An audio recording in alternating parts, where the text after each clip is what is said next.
ఓం శ్రీ గురుభ్యో నమః. ఓం శ్రీ మాత్రే నమః. వాగర్ధావివ సంపృత్తౌ వాగర్ధా ప్రతిపత్తయే జగతః పితరం వందే పార్వతీ పరమేశ్వరం. ఈరోజు కాలచక్రం గమనిస్తే శ్రీ విశ్వావసునామ సంవత్సర పుష్యమాసము, హేమంత ఋతువు, దక్షిణ ఆయనము, తేదీ 25/12/2025. సూర్యోదయము ఉదయము 6:30, సూర్యాస్తమయము సాయంత్రము 5:33. శుక్లపక్షము, తిథి శుక్ల పంచమి. ఇది ఉదయము 10:42 వరకు ఉంటుంది. తదుపరి షష్ఠీ తిథి ప్రారంభం అవుతుంది.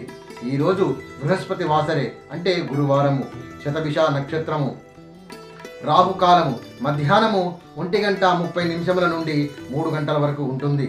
యమగండము ఉదయము 6 గంటల నుండి 7:30 వరకు ఉంటుంది.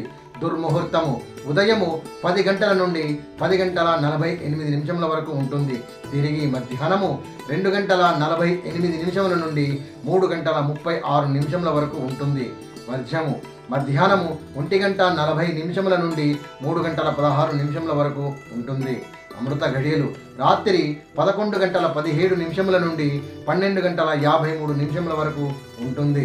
ఈరోజు గురువారము, గురు భగవానునికి చెందినది కాబట్టి ఈ లగ్న జాతకులు కానీ రాశి జాతకులు కానీ గురు భగవానుని అనుగ్రహం కొరకు లేదా గురుగ్రహ దోష నివారణ కొరకు పఠించవలసిన స్తోత్రములు: శ్రీ దత్తాత్రేయ స్తోత్రము కానీ, దక్షిణామూర్తి వర్ణమాల స్తోత్రము కానీ, రుద్రాష్టకము కానీ పారాయణం చేయాలి.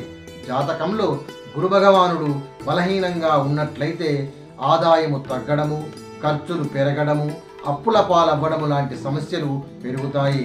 గౌరవ ప్రతిష్టలు కూడా తగ్గే అవకాశం ఉంటుంది. ఈ జాతకులు దేవాలయాల్లో ఇవ్వవలసినవి: పసుపు వర్ణపు వస్త్రములు, పసుపు, శనగలు, అరటిపళ్ళు, నానబెట్టిన తెల్ల శనగలను తాలింపు వేసి వాటిని ఆలయంలో అర్పించి ప్రసాద వితరణ చేయగలరు.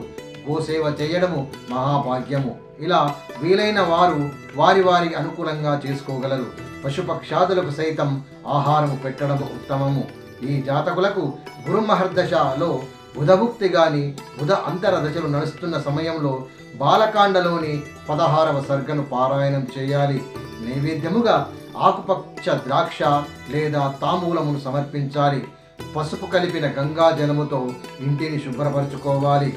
ప్రతిరోజున నుదుటన పసుపు లేదా కుంకుమ, చందన తిలకము ఏదైనా సరే తిలక ధారణ చేయాలి.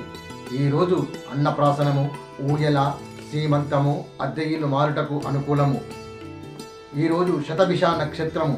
ఈ నక్షత్ర జాతకులు పఠించవలసిన విష్ణు సహస్ర నామములు: 1వ పాదం వారు 93వ నామము, 2వ పాదం వారు 94వ నామము, 3వ పాదం వారు 95వ నామము, 4వ పాదం వారు 96వ నామమును ప్రతి నిత్యము కూడా 108కి తగ్గకుండా పారాయణం చేసుకుంటూ ఆ బ్రహ్మాండ నాయకుడి దీవెనలు పొందుతూ మీ యొక్క జీవనయానమున సాఫల్యతను చెందడానికి అనుకూలపరచుకోగలరు.